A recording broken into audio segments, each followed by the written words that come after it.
A paz do Senhor, meus irmãos, você que é aluno, você que é professor, você que gosta de aprender a palavra de Deus, estamos aqui mais uma vez, nessa oportunidade que Deus nos concede, para estudarmos a Escola Dominical, a revista da Escola Dominical, da classe dos jovens, e a lição que nós vamos estudar neste momento é a lição 8, Daniel e o Apocalipse.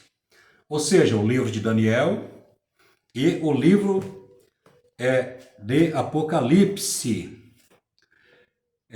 Nós vamos entrar aqui e fazer o comentário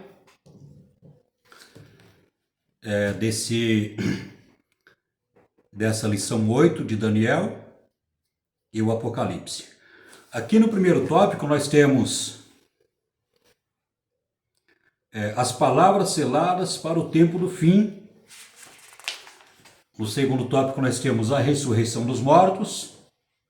Primeiro, Daniel e a ressurreição dos mortos. Segundo, a certeza da ressurreição. O terceiro tópico, o fim dos tempos, os sinais da volta de Cristo, de Jesus, e a consumação de todas as coisas. Aqui nós vamos falar sobre vários assuntos aqui que são relacionados com um estudo de escatologia. O que significa escatologia na teologia? A palavra escatologia significa o estudo ou tratado das últimas coisas, ou seja, das últimas profecias bíblicas que Deus tem falado, com a sua igreja. As últimas profecias, ou seja, os últimos acontecimentos da história da humanidade. Então nós vamos ver que envolve vários assuntos o estudo de escatologia. E no livro de Daniel e no livro de Apocalipse, nós vamos aqui fazer um resumo, porque o tempo é muito escasso, visto que a escola dominical na igreja é 1h20, que o professor tem. Perdão.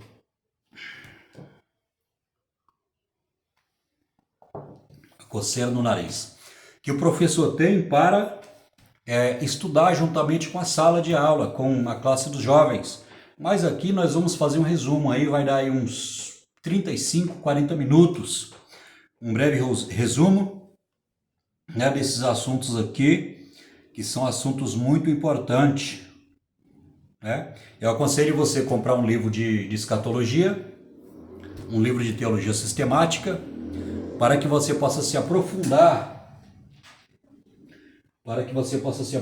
mais nesse assunto.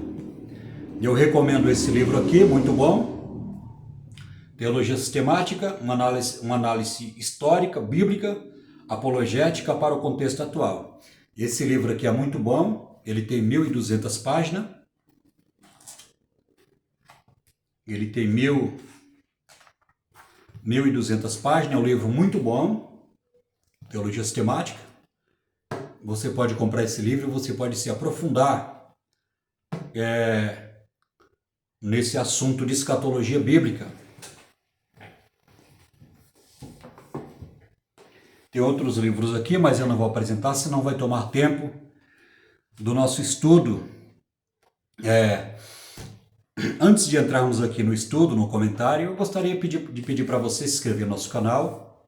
Nosso canal começou agora, tem 6 meses, tem poucos inscritos.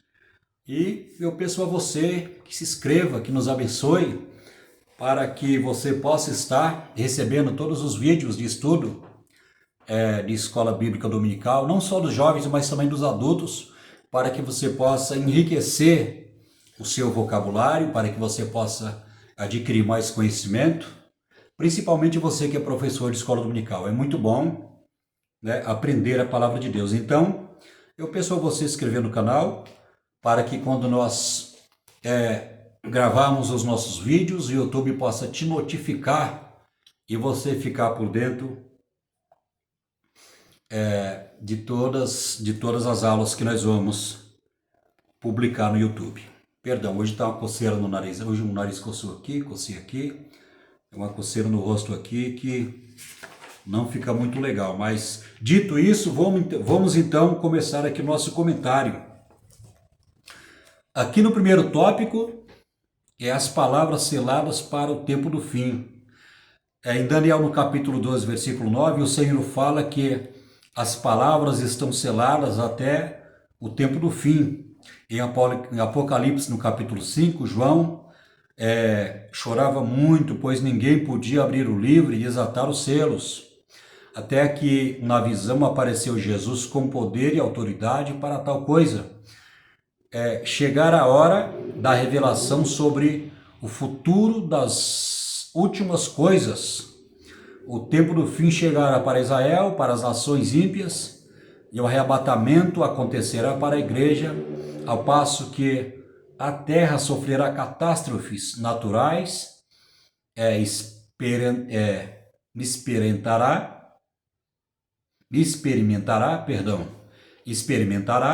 o poder da ira divina. Jesus virá com poder e grande glória para estabelecer a ordem do universo. Aqui nós vamos ver que Jesus, quando ele arrebatar a igreja, quando Jesus levar a igreja, nós vamos ver que o anticristo ele vai aparecer, ele vai se manifestar. Esse estudo está lá em 2 Tessalonicenses capítulo 2. 2 Tessalonicenses, no capítulo 2, fala sobre a manifestação do anticristo. Paulo trata desse assunto nessa epístola. Nós vamos ver que ele vai se manifestar, o anticristo, e ele vai fazer um pacto com uma nação de Israel, ele vai enganar Israel, ele vai também ele vai construir o templo na cidade santa de Jerusalém, e esse período do anticristo vai durar 7 anos, de acordo com o estudo da escatologia. E o anticristo, ele vai se manifestar. A palavra de Deus fala assim que ele vai sentar no trono dentro do templo e ele vai dizer-se ser Deus naquele momento. E naquele momento, a aliança que ele fez com Israel será quebrada. E neste momento ele vai ficar furioso, o anticristo, juntamente com o falso profeta, e ele vai reunir muitas nações para destruir Israel. É que neste momento, que no final desses 7 anos, que corresponde à grande tribulação, que o período será de 7 anos, quando o anticristo reunir todas as nações para destruir Israel. A palavra de Deus nos diz, conforme Zacarias capítulo 12, capítulo 13, que eles vão clamar a Deus, vai dizer, vai clamar a Deus, vai falar: Deus de Abraão, Isaque e Jacó, lembra da tua aliança que tu fizeste com Abraão, Isaque e Jacó. Neste momento em que muitas nações irão contra Israel para destruir, e no momento que eles clamam a Deus, pedindo misericórdia, ora a Deus para que Deus possa lembrar da aliança que Deus fez com Israel. Nós vamos ver que Jesus ele vai descer com a igreja, ele vai destruir as nações, ele vai pegar o anticristo, o falso profeta, e ele vai lançar no lago de fogo. O diabo será preso por 1000 anos, e Jesus ele vai reinar com a igreja, juntamente com Israel, 1000 anos aqui na terra, e a sede desse reino milenar, será em Jerusalém. E nós vamos ver também que dentro dessa visão apocalíptica, dentro dessa visão, desse estudo de escatologia, nós vamos ver que o período da grande tribulação, em que a igreja não vai passar pela grande tribulação, será um período em que Deus ele vai julgar as nações. Então também será um período em que Deus irá julgar Israel, pelo fato de Israel não ter aceitado Jesus como Messias prometido. Então será um dia que Deus irá julgar o mundo. Israel vai pagar um preço muito alto por ter rejeitado Jesus como Messias. Eles estão esperando até hoje o Messias, mas eles ignoraram, rejeitaram o Messias. Estão esperando o Messias. Na verdade, eles vão fazer uma aliança com o anticristo, que o anticristo ele vai enganar a nação de Israel. Então, o período da grande tribulação será um período de juízo, que Deus irá julgar o mundo. Israel também vai pagar um preço muito alto, né? Vai pagar um preço muito alto por ter rejeitado Jesus como seu Messias. Aqui é um resumo aqui da escatologia, né? Vamos estar lendo aqui então. Abominação no lugar santo. Um dos textos de Daniel citado por Jesus em seu sermão foi sobre abominação no santo lugar. Mateus capítulo 24, 15, abominação tem o sentido de coisa horrível, detestável. O profeta Daniel usou expressões semelhantes como transgressão assoladora. Está lá em Daniel capítulo 8, versículo 13. Abominação desoladora. Jesus pontua isto advertindo sobre o pecado que infelizmente estaria no lugar santo, ou seja, dentro da igreja. Um dos sinais estabelecidos por Cristo sobre a sua volta é o avanço do pecado, que gera frieza espiritual e escassez do amor de Deus e ao próximo. Aqui vamos fazer uma correção aqui. Quero dizer que eu não concordo aqui com esse ensinamento que ele falou, que quando fala sobre com relação à coisa abominável da transgressão, ele está falando do pecado que infelizmente estaria no lugar santo, ou seja, dentro da igreja. Mas eu acho que essa interpretação é equivocada desse comentarista, do pastor. Um homem sábio, um homem que tem um conhecimento profundo da palavra de Deus. Mas eu discordo aqui quando ele fala, quando Jesus cita, né? Quando Jesus ele faz referência aí no livro de Daniel, ele está falando sobre a nação de Israel, não tem nada a ver com a igreja. Nós podemos ver que a igreja não tem parte na grande tribulação. A igreja não vai passar pela grande tribulação.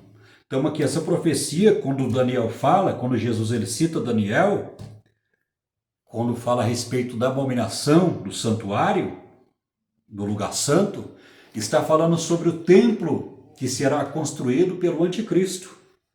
Ou seja, o lugar santo aqui está falando da Nova Jerusalém, da Jerusalém e do templo em que o anticristo ele vai construir. Então Jesus está falando do lugar santo e ele está se referindo ao templo, não está falando da igreja. Aqui eu discordo aqui da interpretação dele, que ele está falando, que Jesus pontua isto advertindo sobre o pecado que infelizmente estaria no lugar santo, ou seja, dentro da igreja. Não tem nada a ver com a igreja aqui, porque aquelas profecias que Daniel recebeu da parte de Deus, está falando sobre o anticristo, o período da grande tribulação, e está falando do templo de Israel, que será levantado pelo anticristo. Não tem nada a ver a igreja. A igreja não vai passar pela grande tribulação, e a igreja estará no céu. A igreja estará no céu quando o anticristo se manifestar. A igreja não estará aqui na terra. Portanto, aqui é a minha maneira de ver, com todo respeito, com toda educação, o pastor, comentarista aqui, ele tem Daniel e Ezequias, né? É o tema dessa lição. Aqui eu não sei o nome aqui do comentarista dessa revista, eu não sei, já procurei aqui, não achei, mas eu acho assim que é uma interpretação equivocada quando fala sobre da assolação, expressões semelhantes como transgressão assoladora, abominação, desoladora. Jesus pontua isso, advertindo sobre o pecado que infelizmente estaria no lugar santo, ou seja, dentro da igreja. Não tem nada a ver, porque essas profecias que Daniel recebeu falam a respeito do anticristo, do povo de Israel, do templo que será construído pelo anticristo e do período da grande tribulação que será em 7 anos. Então, a igreja não tem nada a ver com isso. Então, aqui, eu discordo dele aqui nessa interpretação, porque quando ele está falando a respeito do lugar santo, aqui no que a gente está lendo aqui no primeiro tópico, né, estaria no lugar santo, ou seja, dentro da igreja, a igreja não tem nada a ver, está falando sobre, quando se fala do lugar santo, está falando sobre o templo, que será construído pelo anticristo e ele fará uma aliança com o povo de Israel. Não tem nada a ver, a igreja não estará aqui. A igreja, quando o anticristo se manifestar, fazer uma aliança com o povo de Israel, a igreja já estará no céu, lá nas bodas do Cordeiro, ele não estará aqui. Então, portanto, eu discordo aqui dessa interpretação, quando se fala sobre o lugar santo que será manchado com abominação, será, né, a pessoa do anticristo dentro do templo que ele vai construir. Porque a princípio, quando se fala sobre o templo é o lugar santo. O templo que será reconstruído será para adorar a Deus, mas o anticristo ele vai profanar o templo, sentando na cadeira de Deus, dizendo-se ser Deus. Então, neste momento, quando o anticristo ele falar isso, quando ele afirmar que é Deus, que é o Messias, que é o prometido, então a aliança que Israel fez com ele será quebrada, e então vai acontecer nesse período de 7 anos no final, onde eles vão orar a Deus e Jesus vai descer com a igreja para socorrer Israel, né? E destruir o anticristo, o falso profeta, e prender o diabo no abismo, e assim a igreja vai reinar juntamente com Israel 1000 anos aqui na terra. Então essa interpretação aqui, eu acho que é equivocada, que o pastor falou, que quando se fala ele se refere ao lugar santo, ele fala dentro da igreja, não tem nada a ver com a igreja isso, né? Um homem que tem muita sabedoria, que fez essa revista de escola dominical, um homem sábio, abençoado, mas nesse ponto aqui eu acho que ele errou, porque nesse período a igreja não estará aqui na terra, mas estará no céu, lá na Nova Jerusalém, né, nas bodas do Cordeiro, ceando juntamente com Cristo e recebendo também o galardão pelos seus trabalhos que foi feito aqui na terra, ou seja, na obra de Deus. Vamos aqui para o segundo tópico, Daniel e a ressurreição dos mortos. Embora fosse acontecer num tempo remoto, Deus revelou a Daniel o destino dos homens do futuro, conforme escrito em Daniel capítulo 12. Alguns ressuscitarão para a vida eterna e outros para a vergonha eterna. Sabemos pelas escrituras que os santos possuem a esperança da ressurreição, possibilidade efetiva de reinar com Cristo por toda a eternidade. A ressurreição dos santos se dará no momento do arrebatamento da igreja. Então nós vamos ver que é promessa de Deus, isso está na palavra de Deus, é a doutrina ensinada, que quando Jesus ele vier buscar a sua igreja, Paulo fala assim, que ele fala assim, os que morrerem em Cristo vão ressuscitar primeiro, né? Vão ressuscitar primeiro, e ele fala assim, nós que estivermos vivos, seremos transformados de um corpo mortal para um corpo imortal de glória, de um corpo corruptível para um corpo incorruptível de glória, ou seja, um corpo que vai se deteriorar, um corpo fraco, um corpo doente, um corpo enfermo, um corpo que fica velho, um corpo que morre, né? Então a palavra de Deus fala assim, aquilo que é mortal, ou seja, o nosso corpo será revestido da imortalidade. E tudo isso será no abrir e fechar de olhos. Então a doutrina do arrebatamento da igreja, a doutrina da ressurreição, a doutrina da transformação do corpo, né? Nosso corpo será um corpo espiritual, porque o nosso corpo é carnal, o nosso corpo é material. Mas na ocasião do arrebatamento da igreja, quando os que estiverem preparados, os crentes que estiverem preparados nessa ocasião, em comunhão com Deus, um corpo material, um corpo de carne, ele será um corpo espiritual. será transformado de um corpo material para um corpo espiritual revestido de glória, um corpo apropriado para morar no céu eternamente. Glória a Deus por isso. Vamos ler aqui então o segundo tópico. Mais ainda, aqui em Daniel, no capítulo 12, fala duas ressurreições. Jesus ele trata desse assunto lá no capítulo 6, lá do Evangelho segundo João. Ele fala assim que haverá a ressurreição para a vida eterna e haverá a ressurreição para a morte e o desprezo eterno. Então, biblicamente falando, nós sabemos que pelas doutrinas da palavra de Deus, pelo estudo, nós vamos ver que haverá duas ressurreições. A ressurreição da igreja, daqueles que morreram em Cristo, e a ressurreição daqueles que morreram sem Cristo, daqueles que morreram rejeitando a palavra de Deus, rejeitando o Evangelho, rejeitando o único meio de salvação. Jesus falou assim que ele é o caminho, a verdade e a vida, e ninguém vai ao Pai a não ser por ele. Então essas pessoas que morreram no pecado, morreram rejeitando o Evangelho, elas também vão ressuscitar. Deus vai ressuscitar elas para que elas possam ser condenadas. Porque Jesus falou assim, olha, no capítulo 3 do Evangelho segundo João, no capítulo 3, né? E o versículo 17, Jesus fala assim, olha, quem crê em mim tem a vida eterna, mas aquele que não crê em mim já está condenado. Então nós vamos ver que a partir do momento que Jesus é o único meio de salvação, ele é o único caminho que nos leva à presença de Deus. No momento que a pessoa rejeita este caminho, rejeita esse único meio de salvação, já não resta nada para ela a não ser a condenação da sua alma. Já não resta mais esperança, ainda que a pessoa esteja vivendo aqui no corpo, mas espiritualmente ela está morta, e por fim, quando ela morrer, ela vai diretamente para a perdição, ela vai diretamente para o inferno, e ela vai ficar nesse estado intermediário, como a Bíblia ensina sobre o estado intermediário, ela vai ficar sendo atormentada, vai ficar lá muitos anos esperando, né, a ocasião do arrebatamento da igreja. Nós vamos ver que quando Jesus ele reinar com a igreja aqui 1000 anos, quando se completar 1000 anos, a palavra de Deus fala que Jesus ele vai pegar todas as pessoas, até o primeiro homem, a partir do primeiro homem que pecou contra Deus, ou seja, lá na época de Adão, ele foi salvo porque ele se arrependeu, Deus perdoou ele, salvou. Mas a partir daquele momento lá, o primeiro homem que pecou, lá em Gênesis no capítulo 3 em diante,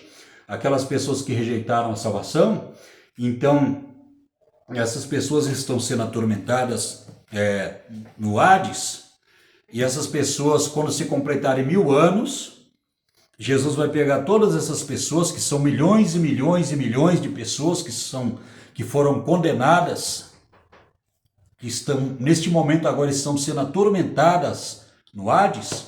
Jesus ele vai pegar e vai ressuscitar essas pessoas, as que morreram, e ali ele vai ressuscitar para aplicar a sentença, porque essas pessoas já estão julgadas e estão condenadas. Essas pessoas, mas você pode perguntar, mas por que Deus ele vai julgar essas pessoas? Se elas já morreram sem salvação, se elas já estão sendo atormentadas. Eu quero falar para você, né? Eu vou falar de um assunto aqui que talvez você nunca ouviu na sua vida e você nunca aprendeu. Eu quero falar para você que no inferno, ou seja, no lago de fogo, dependendo da gravidade do pecado, tem pessoas que vai sofrer menos e tem pessoas que vai sofrer mais.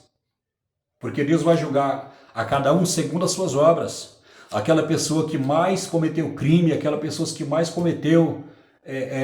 fez a maldade contra o ser humano, ela vai sofrer mais lá no lago de fogo. O fogo vai ser mais intenso. Então o julgamento é justamente para isso. Porque Deus é justo. Digamos assim, uma pessoa que ela rejeitou Jesus, é uma pessoa religiosa, ela sempre fez o bem, uma pessoa de caráter, uma pessoa que tem caráter, mas não um caráter que foi gerado pelo Espírito Santo, um caráter conforme a lei da sociedade, conforme os princípios, né? Os princípios que regem a sociedade, conforme a lei da sociedade. Então uma pessoa desenvolve esse caráter, uma pessoa boa. Só que a palavra de Deus fala assim que não basta a pessoa ser boa, né? A palavra de Deus fala assim que a nossa justiça são como trapos de imundícia. Então o ser humano ele não vai para o céu porque ele é bom. Ele vai para o céu porque ele aceita Jesus como Senhor e Salvador, não porque ele é bom. A palavra de Deus fala lá em Efésios, no capítulo 2, versículos 5, 6 e 7, que nós somos salvos pela graça. Isso não vem de vós, é dom de Deus, para que ninguém se glorie, não é pelas obras. Então essas pessoas aí que fazem boas obras, pessoas que têm uma religião, pessoas que praticam boas obras, essas pessoas vão partir sem salvação porque rejeitam o sacrifício de Cristo, né? Mas o que acontece? No dia do julgamento, naquele dia, depois de 1000 anos que Jesus reinou com a igreja, Jesus vai ressuscitar essa pessoa e ela vai ser julgada conforme as obras dela. Ela vai sofrer eternamente a ausência de Deus, sem a presença de Deus no lago de fogo. Só que o sofrimento dela vai ser bem mínimo, né? Só pelo fato do ser humano, a Bíblia descreve que o inferno é lugar de trevas, né? Trevas, de tormento, onde o bicho nunca para de morder, onde o fogo nunca apaga. Então nós vamos ver que Jesus ele vai julgar, ele como juiz, ele vai julgar cada um segundo as suas obras. Então uma pessoa que praticou muito crime, uma pessoa que fez tudo de errado na vida e não se arrependeu do seu pecado, não se converteu, não aceitou Jesus, ela vai sofrer muito, ela vai ser condenada, ela já foi julgada e ela vai ser julgada as obras que ela praticou e ela vai ser condenada e ela vai sofrer muito porque ela cometeu muitos crimes, ela cometeu muitos pecados. Então Deus ali ele vai julgar as pessoas, todos vão sofrer eternamente na perdição, mas aquelas pessoas que pecou menos, elas vão sofrer menos do que aquelas pessoas que pecaram mais e cometeram muitos crimes na sociedade. Um exemplo claro disso, vamos dar um exemplo aqui. Por exemplo, Hitler ele matou ele mandou executar mais de 6 milhões de judeus. Então nós vamos ver que Hitler, ele está neste momento sendo atormentado no inferno, mas quando ele foi julgado por Deus lá, de acordo com as obras que ele praticou, quando Deus fala, apartai vós de mim, maldito, para o fogo eterno, para o lago de fogo, sem dúvida nenhuma, ele vai ser um dos homens que vai sofrer mais no lago de fogo, porque ele cometeu muitos crimes. E aquela pessoa que cometeu menos crimes, segundo as suas obras, vai sofrer menos, porque Deus é justo. Deus é justo até nisso. Deus ele faz justiça daqueles que pecaram menos e daqueles que pecaram mais. Então isso será julgado por Deus naquele dia. Então nós vamos ver aqui a certeza da ressurreição. O apóstolo Paulo ressaltou que se esperamos Cristo apenas nessa vida, somos os mais miseráveis de todos os homens. Jesus, ao ressuscitar os mortos, se tornou o primogênito dos mortos, tendo hoje as chaves da morte e do inferno. Está lá em Apocalipse, no capítulo 1, versículo 18, que Jesus fala assim, olha, não temas, falou para o apóstolo João, sou eu mesmo, aquele que morreu e estou vivo eternamente, ressuscitei, e tenho as chaves da morte e as chaves do inferno. Ele venceu a morte, ele tem o poder de nos dar a vida eterna. A ressurreição é a promessa que os santos têm, a promessa de transformação, quando passaremos a ter um corpo glorificado, assim habitaremos numa dimensão onde não mais sofreremos os efeitos do pecado, nem do tempo. Nós vamos ver que enfermidades, tristeza, angústia, muitas vezes nós nos debatemos porque nós não conseguimos executar a plena vontade de Deus por causa da nossa desobediência, por causa das nossas fraquezas, né? Nós não conseguimos chegar à estatura de varão perfeito, assim como Cristo, né? Ele foi e ele é perfeito em todo o seu caráter, em todos os aspectos da sua vida, na alma, no espírito, no corpo, em tudo isso. Nós temos muita dificuldade, mas quando se fala sobre a ressurreição, Então nosso corpo não terá mais doença, nosso corpo não terá mais tristeza, o nosso corpo não terá mais, nós não teremos mais decepção com nada, porque o nosso corpo será perfeito. E Paulo fala assim que aquilo que é mortal será revestido da imortalidade e estaremos sempre com o Senhor. E é interessante que Paulo fala assim, olha, se nós esperamos Cristo só nessa vida, seremos os homens mais miseráveis do mundo, né? Ou seja, a igreja, nós precisamos acreditar no arrebatamento da igreja, nós precisamos acreditar na ressurreição e na transformação da igreja, porque isso é doutrina da palavra de Deus, isso é promessa de Deus para a sua igreja. Nós precisamos crer, precisamos perseverar e precisamos estar preparados, porque Jesus está voltando. Os sinais da volta de Jesus. É importante termos o discernimento sobre o fim de todas as coisas, para não sermos pegos de surpresa. Jesus nos advertiu sobre as guerras, fomes, pestes, terremotos, falsos mestres e a multiplicação da iniquidade. Nós vamos ver que tudo isso que Jesus falou, né, neste século, no primeiro século da era cristã, no seu primeiro século, tudo isso que Jesus ele profetizou e falou está se cumprindo agora. O que nós vemos hoje em dia é vários terremotos em várias partes do mundo, milhões de pessoas passando fome, doenças que não têm cura no mundo, muitos falsos cristos, muitos falsos profetas.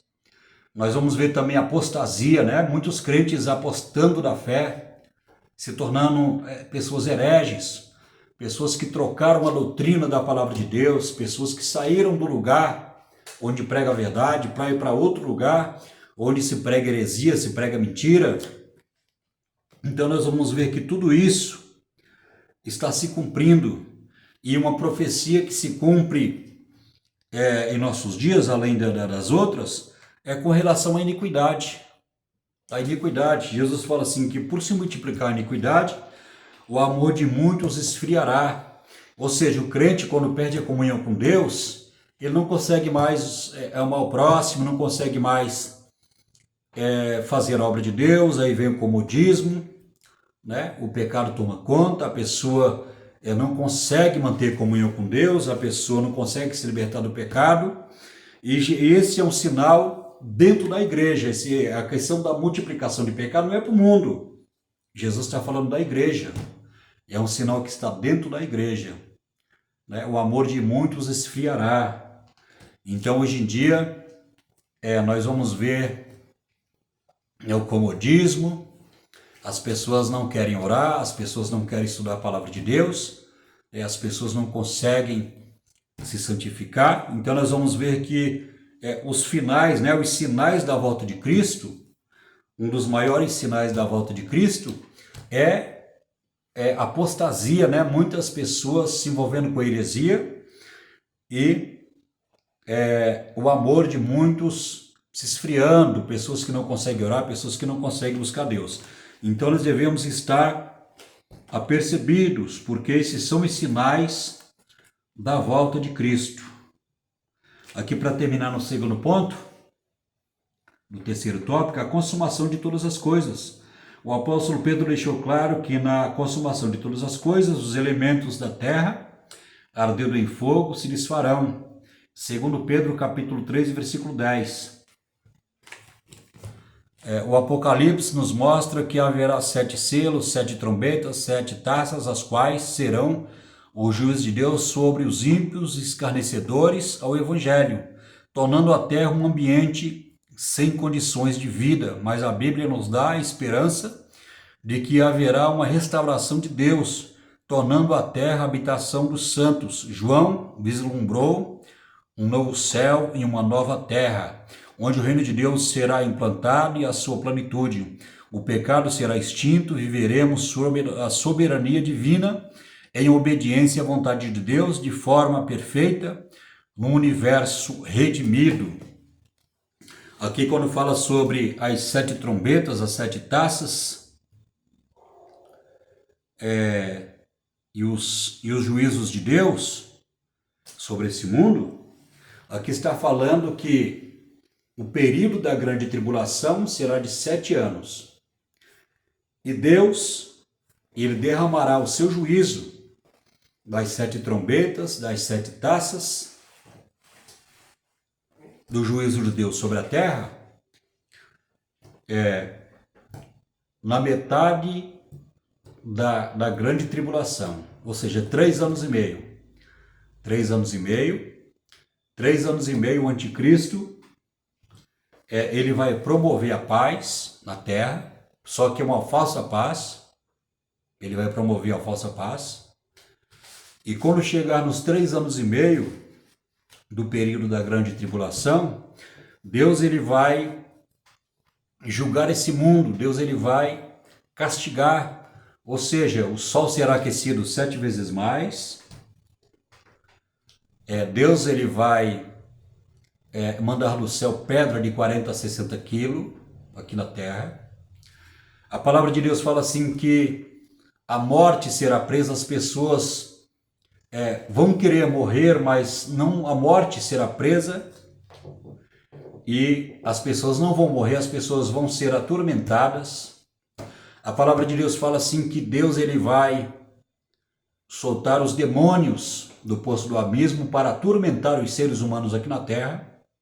Então nós vamos ver que Deus vai castigar o mundo depois de 3 anos e meio, que é o julgamento de Deus sobre a terra.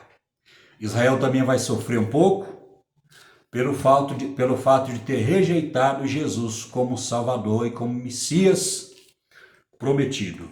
Que Deus abençoe você, ficamos por aqui, já tem 36 minutos.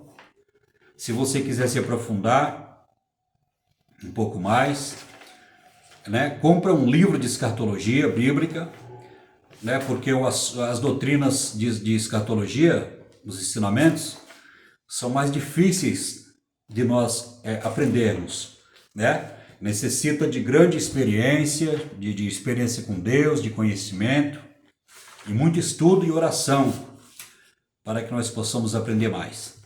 Mas que Deus possa abençoar a sua vida, você que é professor, você que é aluno. Vamos ficar por aqui, nesse vídeo. E eu espero você no próximo vídeo, na próxima lição, a lição 9. O livro de Ezequiel e a sua mensagem. Na lição 9 nós vamos falar sobre o livro de Ezequiel. Vamos entrar aqui no estudo do livro de Ezequiel, que tem a lição 9, a lição 10, a lição 11, 12 e 13. São 5 lições que nós vamos estudar sobre o livro ou as profecias do profeta Ezequiel. Quero pedir para você mais uma vez, você que chegou até o final desse vídeo, para se inscrever no nosso canal, dê o seu joinha, faça um comentário. Eu leio todos os comentários que são feitos aí no nosso canal, tá? E eu quero que Deus abençoe a sua vida, a sua igreja que você congrega, a sua família, o pastor. E eu espero você no próximo vídeo. Que Deus abençoe a sua vida, em nome de Jesus. Espero você no próximo vídeo. Fique com Deus. Até a próxima.